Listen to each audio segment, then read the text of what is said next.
Welcome back, folks. Look at that. It's a Wednesday. We're hanging. Brad's in the house. Lindy's in the house. Aton's in the house. James is producing. It's GoldBoys, OddsShopper. We are now, I don't know, like it feels like 10 shows, 20 shows, just the nature of how this thing flows into this thing. And we have no name. We have no name right now. We're just a couple of people representing two separate entities who have come together to give out plays. That's it. That's all we got right now. Do you think we could come up with a name, fellas, by the time we're out of here? Yeah, we just got to spit out some like creative stuff. I was like, we're like out here like gathering. We could be like the betting gatherers, like back in the old days, or the bet hunters, where we go find bets and stuff to talk about. I don't know. My mind's going crazy right now. Yeah, go 16th century monks with like those red little hoods walking around chanting to Jesus, doing all the lovely things. I think there's something there that can exist. I don't know how like into the depths we want to get there and make it culty, but I do think that we're creative enough people, the three of us, that there's got to be some way, some shape or form that we come up with something else that isn't just OddsShopper GoldBoys. We can find a middle ground here for sure. Yeah, like just put the names together, like the Gold Shoppers. Right. Gold Shoppers, right? Look at Odds this. Boys. It's either Gold Shoppers or Odds Boys, right? At this Or point. I like that. See, immediately. See, these are the brainstorming sessions we've been lacking for our first three shows. What about the Gold Shop? Is that too corny? No, I think someone suggested something similar to that. On the chat? Then it sounds like we're running a currency like situation. I don't know. Well, I don't have a lot of interest in that. Who cares though? If we bring in people who are looking for our opinions on the fluctuation of the price of the currency of gold, as soon as they're in the show, we're going to keep them. I have no doubt about the retention. With the content. I'm just going to throw it out there. They're going to be disappointed with the content. So is everybody else that's coming to the show on a weekly. Just like Brad and I are disappointed with Belgium's performance. Absolutely no desire to go score a goal whatsoever. Lukaku. Wait, no, the sad thing is, the sad thing is, I think they tried. I just think they're that bad. Like I was right. Kevin De Bruyne put it on a tee better for Lukaku than he did in that first half for a couple of the minutes I watched. And yeah, I played the draw at -180 with 20 minutes left to go. I said, I'm getting the hell out of this. There's no way anybody's scoring. I should have just played 0-0. Oh man, just what an absolute hamster fight that was. It was ridiculous. We have a bunch of live stuff we're going to get to right now, but you brought up the Belgium game. I tailed noted OddsShopper soccer sharp Ben Raza, who gave out Belgium earlier in the day. So I'm thinking, okay, I got a 30% profit boost on any soccer right now. You're a couple of minutes, I don't know, it's like 30, 35 minutes into this first half. It's a scoreless game right now. What better way to take advantage of weighted odds in my favor with the boost on top of that? And I'll jump on Belgium, max bet that sucker. And much like the two of you, I'm sitting here looking for people to blame. Now, I'm no soccer. You guys are the soccer people, so I can get away with this. Like, Brad can't blame anybody but himself because he's so good at betting soccer, right? That's the thing. I don't know a jack shit about what I'm doing, so I'm just going to blame Ben Raza. Yeah, no, I thought Belgium was a good bet, right? Yeah. They couldn't convert. They had their chances. And what makes the bet worse for you is it was supposed to shape up beautifully. Like you're supposed to have a Ukraine side who absolutely pushed. They get beat on the counter, but it was like Ukraine was like, oh, we're just gonna wait until like the last 10 minutes to really put forth an effort. Like that kind of stuff doesn't work. It's tilting. It's very tilting. And I wouldn't call myself a soccer person by any means. I just simply like watching it. I'm a you're not in Brad's arena, but you're not as stupid as I am. So you're in the middle.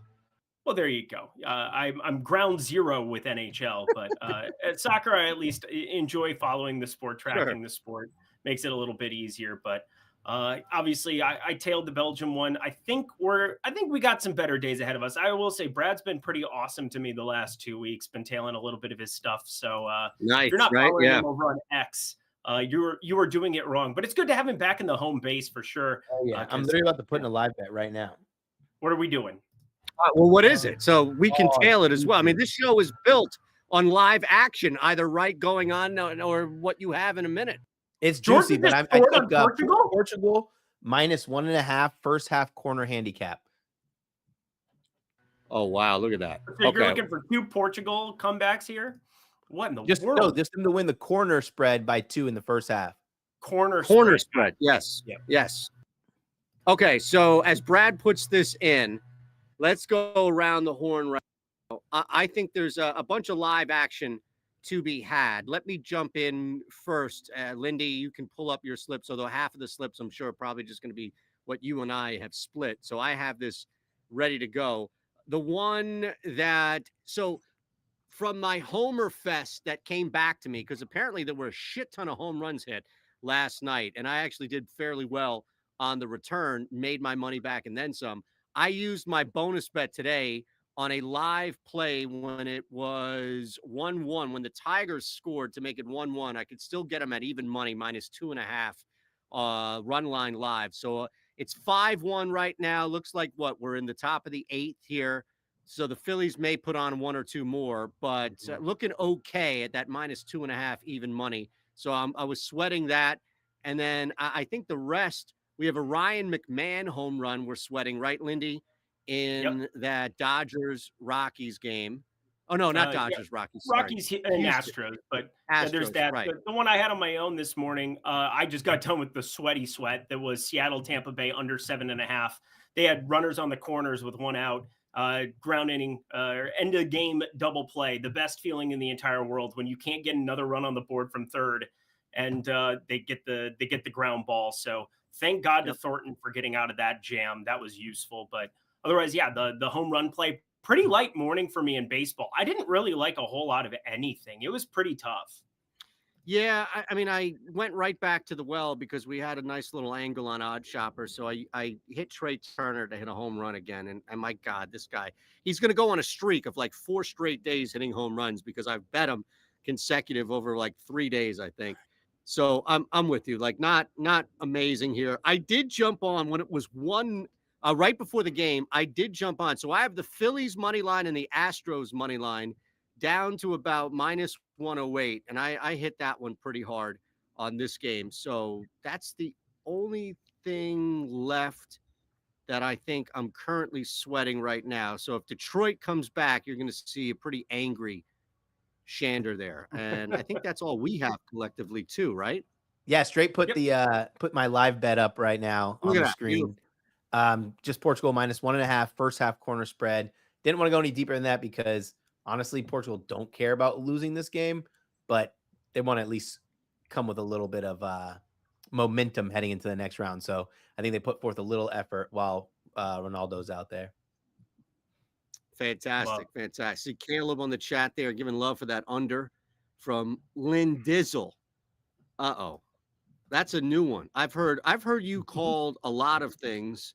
Most things I would not repeat in front of my 3-year-old son. And I say a lot of shit in front of my 3-year-old son. Lynn Dizzle is the first time that I've seen that. But again, at Eric Lindquist. Lynn Dizzle. Let's go. I don't know. I'm just an obnoxious, absurd person. Don't if you're watching on the GoldBoys YouTube channel, hit that thumbs up button. If you're hanging with us on the OddsShopper Twitter account, make sure that you're following along. We'll tell you about what's happening at GoldBoys and, of course, here at OddsShopper coming up. But, all right, live stuff. Is there anything else that we are currently sweating right now that's happening right this second? Is there anything else on the board that we left off? Oh, man, yeah, I'm sweating Hoychek. I don't even know how to pronounce his name correctly.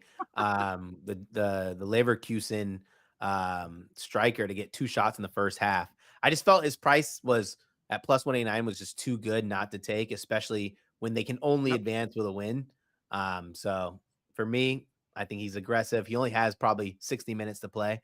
So just need 2 from him in the first half to pay out +189. What is the live number on Ronaldo to score? Because you brought up that, isn't he like 1 goal away from something monumental, like most in Euro history or something like that? Oldest person to score. Oldest person to score. Okay, yeah. So yeah, he's I think on Luka Modric took it from him, so now he needs to score. His live number to score is probably not great, -138, so only 2 cents cheaper than when the game started. Okay. Pass. Okay. Yeah. Thank you for coming. So yeah, you get to trim 10 minutes off of it and get a 2-cent discount. That's very nice of them. Thank you. Yeah. Fantastic. All right. So we got a couple of things. We got to hit some of the Rocket Mortgage for sure. I don't know if you have anything looking ahead here as far as the Open, even a couple of weeks down, but it's definitely not as we've seen a couple of elevated events before leading up to this by any means. But before we hit some golf stuff today, do we have anything going on today as far as, with baseball is spread out? There's still some soccer on the board. We have WNBA, which is back, right? And thanks to OddsShopper, I'm fading the two most popular WNBA players on the planet because people that are new to betting can't get enough of betting overs on Caitlin Clark and Angel Reese. With that said, Brad, we'll start with you, man. Do you have anything else on the day that you want to look at before we kind of look ahead to golf futures? And we'll just throw Lindy on the spot for our little NFL discussion we were having ahead of time. Yeah, I took a little parlay for Copa America, and guys, don't throw up when I tell you I'm taking goal-driven bets, because if anybody knows anything, Copa America is not a lot of goals. But the first one, it's a parlay. First leg is both teams to score in Venezuela versus Mexico. I don't trust the L3 defense. Disjointed. Now there's another little bit of confusion as Edson Alvarez might not be playing. This Venezuela team, they can get a goal if they need to. And I mean, I trust Mexico to find the back of the net. At least offensively, they're all right. And then I took Jamaica to score against Ecuador. The Reggae Boys had opportunities to score last game. Had one even called back for Antonio being offside, excuse me. So it pays 3-1, which is pretty good. It's better than hunting for goals at minus prices.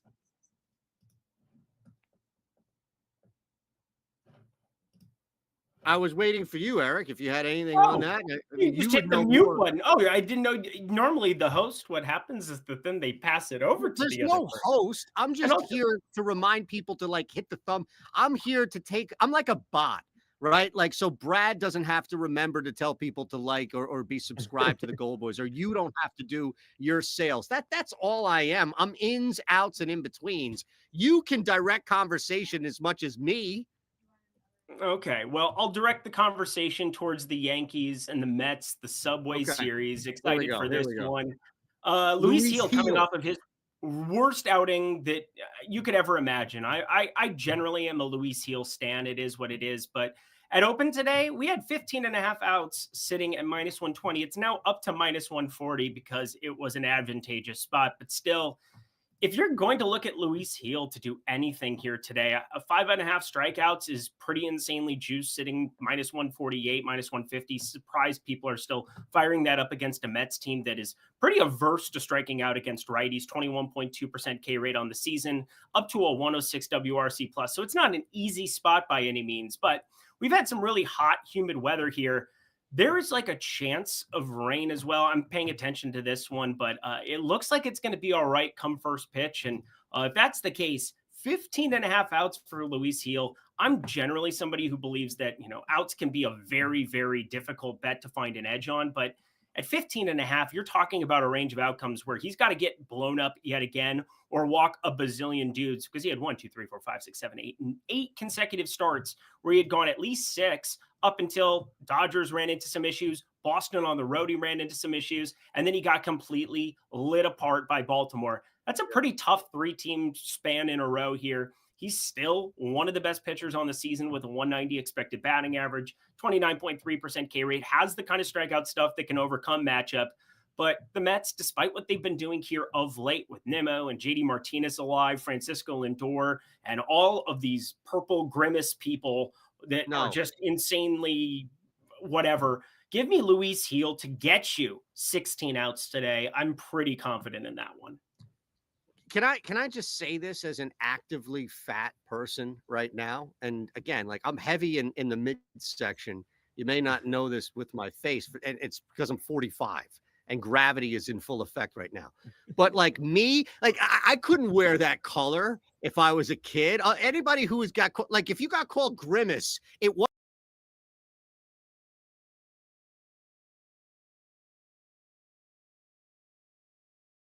to that thing. I didn't know right? what Grimace So, was like, until 2 weeks ago. I didn't know what it was. I didn't know who it or him or she or they were. I had no idea what Grimace was.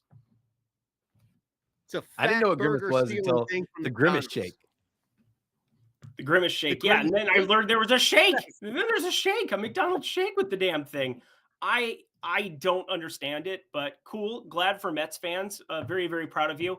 I just too Why? hope Luis Heel, and also coming off of an outing yesterday. I didn't even bring up the bullpen usage because that was part of this. But you had a spot where, yeah, they didn't have to utilize a lot of their main dudes out of the Yankees bullpen, but a lot of longer relievers and such getting lit up by the Mets early on yesterday. It's not a 0% chance that they just make Luis Heel eat an outing if it goes poorly here right from the get-go. So I think there's a lot of outs that you have to get those outs. See what I did there? I did. All right. Looking at this now, here I am all excited that we got the up 2 promo back on DK because Lindy and I, through proxy, of course, were doing some work on that promo. And then I find out that you can only use it for day games. So, of course, half of the day games already began when I came to that realization.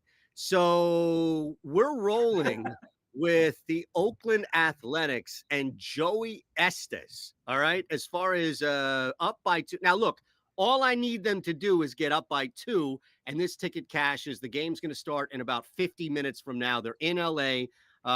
Contreras on the hill on the other side. Not truly scared about it. But look, if it's not Joey Estes on the hill, folks, I'm not playing Oakland, even with Contreras or the Angels kind of being in that spot. So that's the up by 2 that I have. And the other one here is, well, it's kind of like a little bit of a build on Freddie Freeman tonight against Eric Fetty, right? Like not everybody is going to be blanked. Eric Fetty is great. I get it. He's a bright spot, if you will, for Chicago this year, but he's not just going to blow back everybody. And I'm not keen on Garrett Stone or Gavin Stone, whatever the hell he wants to call himself nowadays. But for Freeman, I've got him here with an RBI at plus 125, 3+ total bases at plus 185, and then to hit a jack at plus 450. There you have it. Look at this guy. It's dropping fire. Walking well, out. It's got to hit first. And by the way, that round, don't think I forgot that round robin that both of you poo-pooed on last time on Monday. We were one belligerent play away from the entire thing cashing. We only hated on the one play. And the So one we were play actually right is the one that came to fruition. So if anything, this is a learning opportunity for you, Eitan. Thank you. I appreciate the help. Both of you here. That's what the goal is. Part of the bet did not hit. That is not a shocking part. What's worse is Tuesday, where Kansas City can't get it done against the Fish, and you have the absolute collapse for the plus 650 parlay that the short leg. Sometimes that's the way it works too. The shortest leg doesn't come to fruition, son. It is tale as old as time, song as old as rhyme. Not the beauty Brad, of it. Last night, Brad, the two of us had a ticket and we used the boost on it, right? So I think it was like 30%, whatever. Yeah. It was under Ranger K's. It was under Garrett Cole, who I actually kept checking to see if he was even in the game because he didn't register a K at all. And the third leg was, okay, Seth Lugo at home against the Miami Marlins. What could possibly go wrong, right? 2 Bills to win like 2,200, as Lindy said. And here we are. It's just like, okay, Royals. And then, right, it's like that meme, like, just death. Should have been first brutal. 5, but that's beside the part. That's beside the point.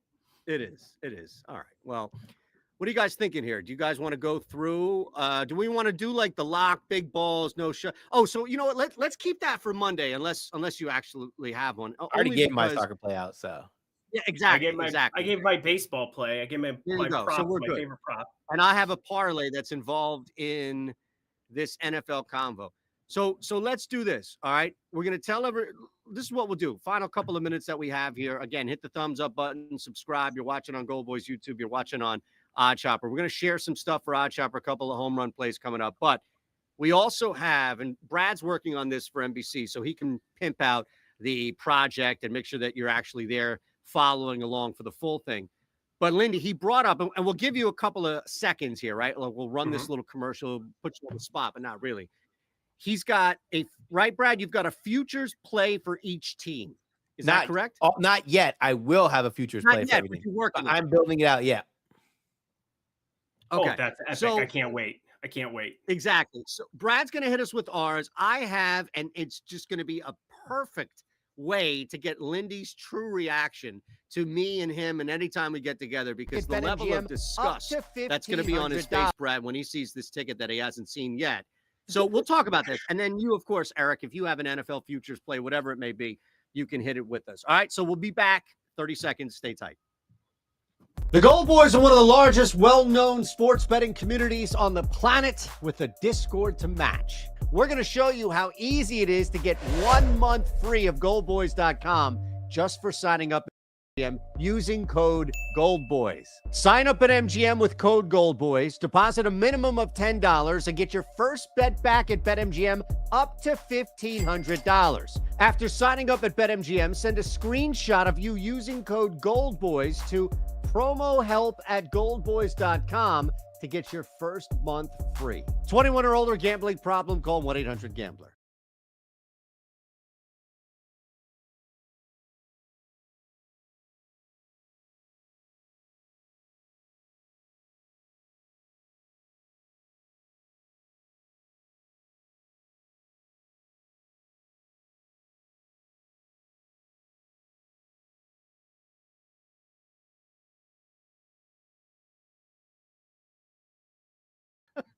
Unreal. We're still just waiting for Ryan McMahon to get up to the plate. Otherwise, nothing else matters in the morning for me.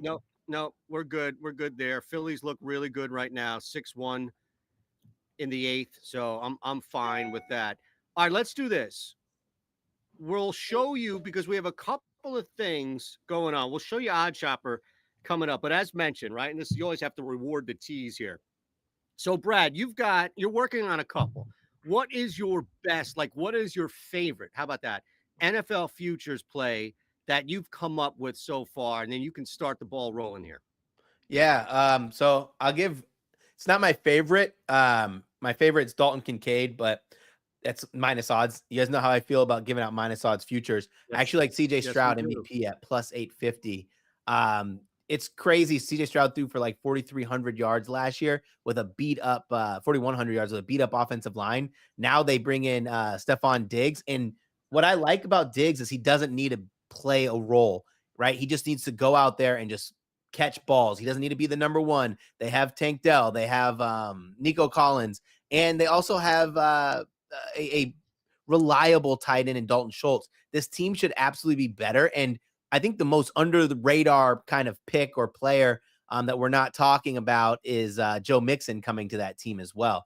So I really like the Texans overall, and I think that Stroud, if he puts up another 4,200 yards and 30 touchdowns with 5 interceptions, should be pretty good. The thing I love about this play the most, and by the way, maybe it was when we first started or did a random show, and maybe you were filling in for Eli, but you brought that whole thing up about just futures plays. And I'm so like that. A lot of golf, I bet, is like that too, where it's it takes a lot for me to lay anything on a golf play, no matter with finish and face. But let me just say this, Lindy, the thing that I love the most about this play is that CJ Stroud has been normalized. There is no, oh my goodness, this is new, or there's no, oh my goodness, to Brad's point, can this sustain? Even what we saw with Jalen Hurts in that year where he lost to Patrick Mahomes, and there was an argument that he had a better year, what have you. I think that's past. Stroud went through that similar to Hurts, where I think if Hurts or Stroud were in a spot similar to where they lost, even to a Mahomes, they wouldn't necessarily get a benefit of the doubt, but their freshness or newness, if you will, doesn't hurt them. You're getting a pretty good number on a guy who, if he shows up that same year, the same way that he did last year, he's absolutely going to be ahead of that by probably halfway through the season.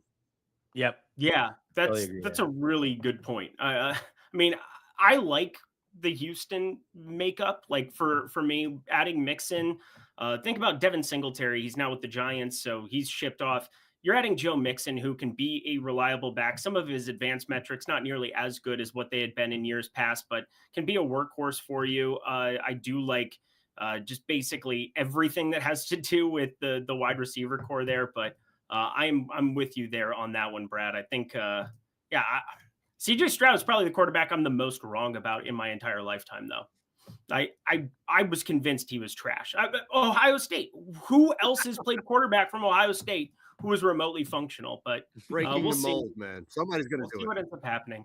I guess for me, this is just on the fly. I didn't know we were going to talk NFL, and I haven't put any futures down. But if you had to, I just ran a couple of different things on in the background here. Win totals. We've got 7.5 sitting here for the Bucks, but I actually want to push it up a little bit higher. There's an over 9.5 wins plus 215 over on DK. I'm going to shop that and take a look at it here. But the NFC South is just trash this season. And I'm trying to make a case for anybody being better than Tampa Bay, getting Mike Evans back, having a healthy Chris Godwin, another year Cade Otton, another year. I do like the addition that they have there in the running game as well. Not just Rashad White, who's been there, but they pick up the kid from Oregon. I'm trying to remember Bucky Irving. That I really like his pedigree for this Tampa Bay team and his complexion for it. I think offensively they're going to be able to get a lot done. And I'm just looking across the board at like anything there. The Falcons defensively, they don't have it. I'm pretty convinced that offensively with Cousins, you're going to see the ball get aired out a lot, but I'll believe it when I see it when it comes to them just trusting Bijan Robinson there in the ground game in the post-Arthur Smith era.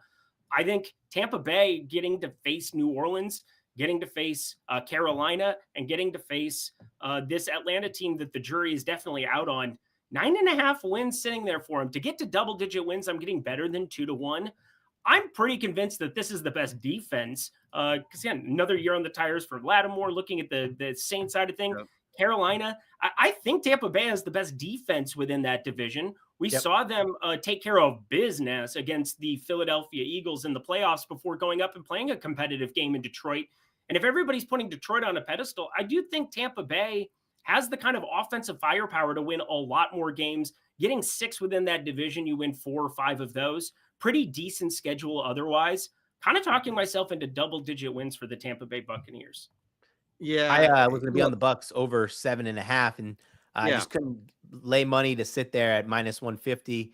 I also like the addition of bringing Cohen in as the offensive coordinator. I think a lot of people are going to just be glued to what he's done in the NFL. That wasn't quite right with who was the quarterback. Baker was the quarterback. Yep. All the weapons went down. No Cooper Kupp. But they forget about what he did for Kentucky. That Kentucky team with Will Levis was at 2021, 5th in the nation in scoring, averaging 8 yards per play, which was absolutely insane. So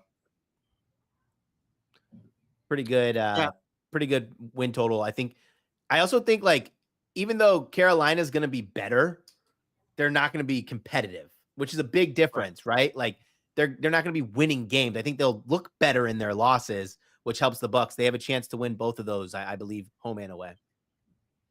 Yeah, man, I'm with you on that. I think, look, anytime you're in a division where Dennis Allen is a head coach and he's going to get favored, especially on the road, you add that issue that they've had around it, and that's the team that I think really jumps out. Atlanta, I get it that they've improved their quarterback, but I'm with you there too, which is that there's some work to be done around it's also like a price probability thing. I'm getting better than 2-1 to find out if they're actually the truth there, rather than minus 150 on the 7.5 win total. And you're paying quite a bit of juice there, and you're going to kind of know after the first couple of weeks how live you are. I think you'll have plenty. Like, again, I'm not going to be thinking about hedging during it, but I got to think Tampa Bay against some of these favorites coming down to the end of their schedule.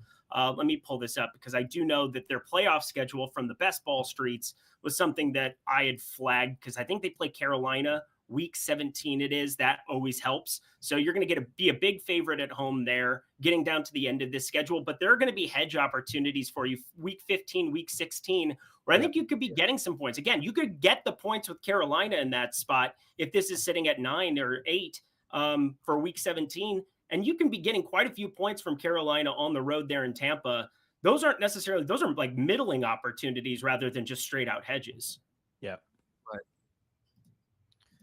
So I was looking at two things. I know I sent a parlay over there to James, but I think that if you wanted to go on the same vein here, right? And I'm just looking at this, the baseline would be 7 wins over 6.5. And the stretch here would be plus 225. And again, like he said, I have to shop this. It's on DraftKings over 8.5 wins at plus 225. It doesn't make sense when you hear it on the surface that the Washington Commanders can win 7 games or even 9 games this year. But I think that there's a really good built-in advantage that they have within the division, and that's Dan Quinn and what he's done straight up and against the spread versus teams. If you look at that, whenever he's moved, teams that he's faced from his old division, he outscores them. He just did it in Dallas. He went 4-2 straight up, 5-1 ATS versus the NFC West. He outscored them by an average of 33-18. 3-1 straight up, 4-0 against the spread in his first year as the DC for Dallas against the NFC South, right? Outscoring them by 34-20. He's moving within, right? I understand that. But I think that there's a really good angle here for Washington to be in these division games, especially because you look at, well, the Washington, and people are just going to chalk up the fact that they still stink. Teams improve before the public usually catches on. One other thing to add, Cliff Kingsbury, 6-1 straight up, 7-0 ATS versus the NFC East in Arizona. He put up an average of 28 points per game. I get it, Kyler Murray, right? But he was pretty helpful in developing at least what Kyler Murray was to where he became coming into the NFL. So I think there are 6 spots right now you can look at on this Washington schedule and say, all right, they should be in these division games, most likely win a couple of these. And then you start to look and expand out, knowing that they're not going to get a ridiculously difficult schedule from where they are. So I hate to say like lay minus 130. It's probably going to be a bigger bet for me, probably 2-3 units on that if I am going to do it. But I also think that there's some sneaky value to take them to win 9 games and be one of those more improved teams within the division. The Giants are going to be awful. And one team, be it Dallas or Philadelphia, I hate to say it, is prime for some regression. It may not be like lose everything regression, but open the door up for a little more parity in the NFC East. I'm not going anywhere near it. Me either. That team is going to be horrible defensively, and a lot of question marks with a new starting quarterback. Just nothing sets up well for me to like. I realistically think they lose both the games, all 4 games to Dallas and Philadelphia, which right there already takes out 4 games that you want to win. So, yeah, look. A lot of this, I just don't see them being a punching bag with the coaching that they have in certain areas. And I get it, like defensively, they've sold off and lost some pieces here, but we've seen this as well with the Giants, who I think have been worse at times, even with some more talent, struggle to compete, and then all of a sudden, steal a game here or two. What I'm saying is that I think it's a reasonable response, which is this team isn't ready yet. This team is not ready to make that leap. If they are this year, then I think you start to look at those prices, at least the 8.5, right? Or is it 7.5? No, the 8.5 at plus 225, and I'm getting out of that. I can't say it anymore. Like I can't come back with a haymaker because I'm like, throwing something and then stepping back to try to be out of your range of attack. If I could go like full video game on you. I feel that. You're the guy who's like halfway across the map and he just chucks a grenade because he knows there's a guy down there with a little bit of life, hoping to get that one kill. Just needs a tiny bit of shrapnel in the corner. Yeah. Just a little bit. Oh my Lord. Oh man. All right. Fair enough. Look, we'll come back to these. Absolutely. We'll come back to these. Before we get out of here, we got to hit some golf plays up. Maybe like go around rapid fire if you have an outright and anything else, first round, place, whatever it may be. But we got to tell you real quick and straight. I know you've got the graphics, the site, whatever you want to throw up here is fine. We're going to give you 50% off. We just gave OddsShopper out to everybody for $1 using code DINGER. That could be gone by midnight tonight. So we have the $1 for code DINGER, but we also have a code here for you, which is live to get you 50% off. So if you're watching this, let's say on replay, it's Thursday, it's Friday, you've missed the DINGER, don't worry, you can use code LIVE and get 50% off your first purchase, week, month, whatever that may be. And just looking up there on the site, I saw our pal Paul DeJong was up there to hit a home run is plus 700. That's our top play on the board right now, is him to go long at plus 700 on BetMGM, which beats the plus 651 true odds and every other book in the market by a pretty significant amount. Love it. Not to say you have to bet it. It's just showing you what we have out there. You don't have to bet everything we have on the site. Nobody's going to force you to do that.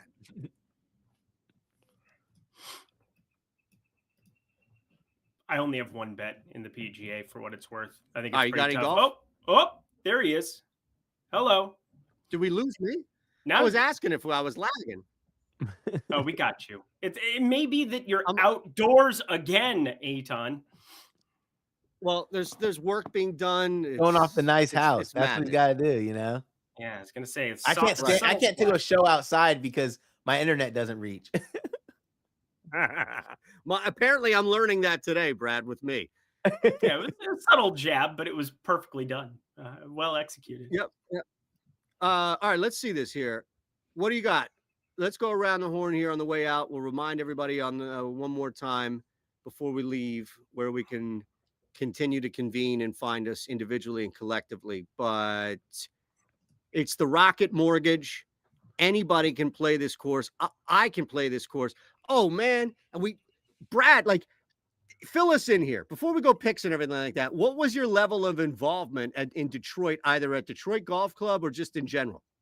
Yeah. So basically what I did, I was a market sales manager, which means I would sell technology and services to the golf courses. And then once they became a partner with us, I would help them maximize their revenue or make life easier, whether that be agronomy, food services, basically ways to kind of affect their bottom line and staff happiness, right?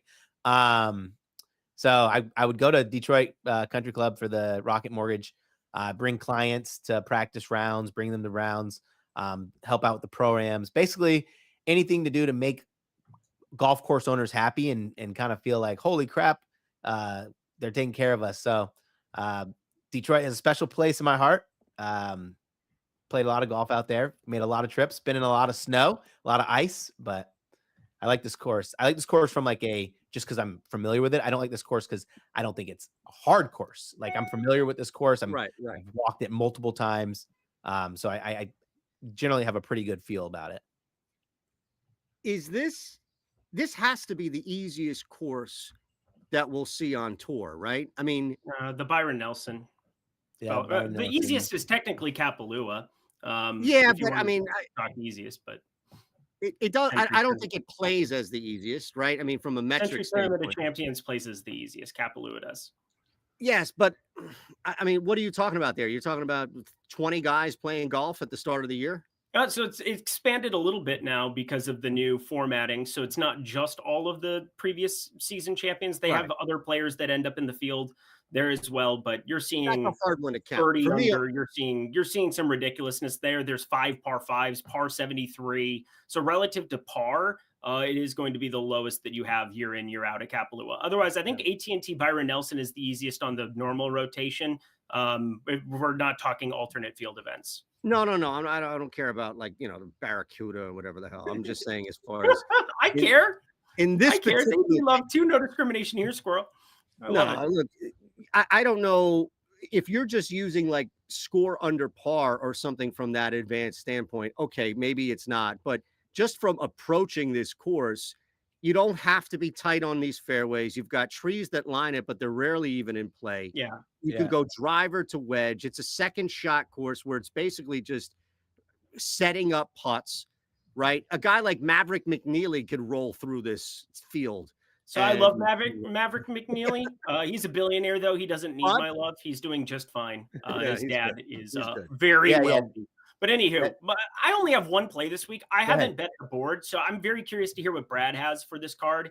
I found it very, very difficult to figure out what I wanted to do, but there was one head-to-head matchup that I bet immediately, and it's actually gone in my favor. I had plus 110. It is now plus 100. I still think it's the right side of it for what it's worth, but it's Minwoo Lee versus Taylor Pendrith. I Yeah. want the Pendrith side at even money very, very badly. Now, Minwoo's played better. US Open golf, PGA Championship golf. He is gaining ton off the tee. But you know what? This is one of those golf courses that even though you see bombers, you see, the typical prototypical bomber show up here, Minwoo has been so bad with his irons in some of these events, the Valspar, the Players, the Phoenix Open, lost 3.8 at the US Open last time out.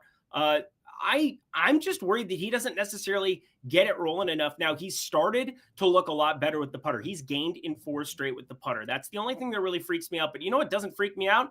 The fact that in some of these same events, Taylor Pendrith's just beating him straight up. 16th at the US Open, 23rd at the Travelers. I mean, we're looking at a guy that is starting to put together all facets of his golf game. And if you look in the last 24 for each of them, I've got 38th for Pendrith off the tee, 50th, 52nd around the green, 5th with the putter. Minwoo, 115th in irons over his last 24 rounds of golf on the PGA Tour, 78th with the putter. This just doesn't feel like a guy that I want to be backing here. We see him play well in Euro Tour events and go completely low in nuclear. This is at least stretched out a little bit. There's at least a little bit of tree trouble here and there.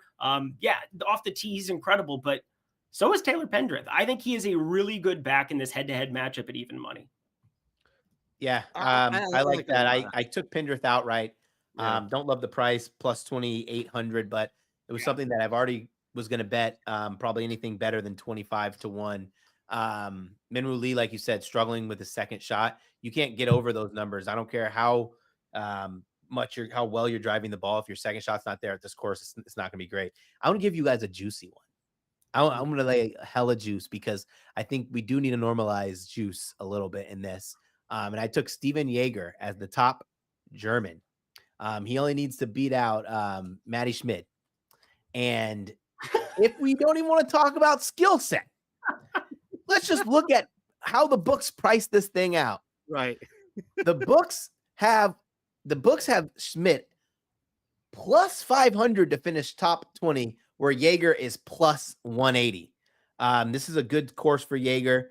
He has been struggling with the flat stick, but I do think the fact that they're going to be on a little bit smaller greens, I think the fact that it's going to be a little bit closer approaches shouldn't be that big of a deal for Jaeger. And then Schmidt has missed 3 straight cuts. He's done okay at some of the birdie fests, but I just think that when we're getting implied probability of 69%, I would probably pay this it says it wins 9 out of 10 times. So I had to take it at minus 225. Ooh, okay. My buddy followed Jaeger around at the US Open and called him Kingslayer after every shot because of him beating Scotty Scheffler at the Houston Open, and Jaeger kept laughing. I thought that was fun. Kingslayer. Yeah. Not bad. Not bad. Although that show had such a ridiculously horrific ending, it fell off the face of the earth.